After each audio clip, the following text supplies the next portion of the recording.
Hi, hello, నమస్తే. Welcome to our YouTube channel SSV stories.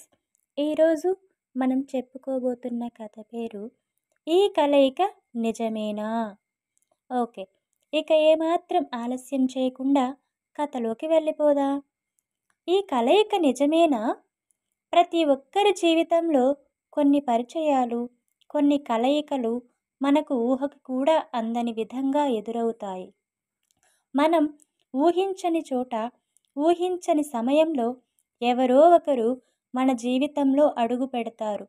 వాళ్ళతో మన మాటలు కలుస్తాయి. కొన్నాళ్ళకి మనం వాళ్ళతో మాట్లాడే విధానం మారుతుంది. వాళ్ళతో ఉన్నప్పుడు, వాళ్ళను చూస్తున్నప్పుడు, వాళ్ళతో మాట్లాడుతున్నప్పుడు మన మనసు తడబడుతుంది. అప్పుడు మనకు ఒక సందేహం కలుగుతుంది, ఈ కలయిక నిజమేనా అని. మన మనసు మనల్ని అడుగుతుంది, ఇది ఒక క్షణికమైన అపోహ లేక నిజమైన అనుబంధమా? దీనికి సమాధానం కాలమే చూపించాలి. కానీ మనసు మాత్రం అప్పటికే ఏదో ఒక అనుభూతిలో మునిగిపోతుంది. అతని మాటల్లో ఓ సాంత్వన, ఆమె చూపులో ఓ పరిచయం. అన్నీ కొత్తగా అనిపించేటప్పుడే మనలో అంతర్లీనంగా ఓ అనుమానం తలెత్తుతుంది. ఎప్పుడూ మనం కలవాల్సిన వారిని ఏదో ఒక విధంగా, ఏదో ఒక దారిలో దేవుడు పంపిస్తాడని నమ్ముతాం. అలాంటి తరుణంలో ఈ కలయిక ఎదురైతే మెదడు మనసుకు చెప్తుంది, గమనించు, ఇదే నీ భవిష్యత్తు దారిగా ఉండొచ్చు అని.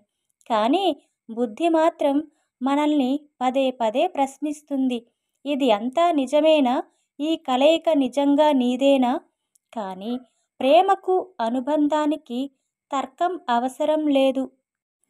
అక్కడ భాషలు అవసరం ఉండవు. కేవలం హృదయాలు మాత్రమే మాట్లాడుకుంటాయి. అదే నిజమైన కలయిక. నిజమైన బంధాన్ని కాలం పరీక్షిస్తుంది. దూరాలు వేధిస్తాయి, పరిస్థితులు మారుతాయి. అయినా మనసు ఒకటే చెప్తుంది, ఈ కలయిక నిజమే అని. చివరికి మిగిలేది ఏమంటే, ఈ ప్రయాణంలో మనల్ని వదలకుండా మన వెంట నడిచేవారు, అనుక్షణం మన పక్కన నిలిచేవారు, బాధలో, ఆనందాల్లో మన కోసం ఉండేవారు ఎవరో వారే మన నిజమైన కలయిక. అందుకే ప్రతి మనిషి తనని తను ప్రశ్నించుకోవచ్చు, ఈ కలయిక నిజమేనా అని. కానీ ఓ పరిగణలోకి తీసుకుంటే, మనం ఏ దారిలో నడుస్తున్నామో, ఎవరి చేతిలో మన పయనం పెట్టామో, ఎవరి కోసం మన మనసు అర్పించుకుంటున్నామో అదే మన ప్రశ్నకి నిజమైన జవాబు. కన్నా మన కలయిక నిజం అని నేను మనస్ఫూర్తిగా నమ్ముతున్నాను. మన ప్రేమ ఎప్పటికీ తగ్గిపోదని నేను భావిస్తున్నాను.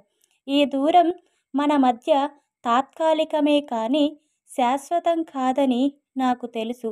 త్వరగా రాకన్నా మన కలయిక నిజమే అని అందరికీ తెలియజేసి, వాళ్ళ అందరి ముందే మనం ఒక బంధంలోకి మారుదాము. నీ రాకకై 1000 కళ్ళతో ఆశగా ఎదురుచూస్తూ, మన తొలి కలయికని గుర్తు చేసుకుంటూ కాలం గడుపుతున్న నీ కన్నమ్మ. మన స్టోరీస్ మీకు నచ్చుతున్నట్టయితే ప్లీజ్ లైక్, షేర్, సబ్స్క్రైబ్.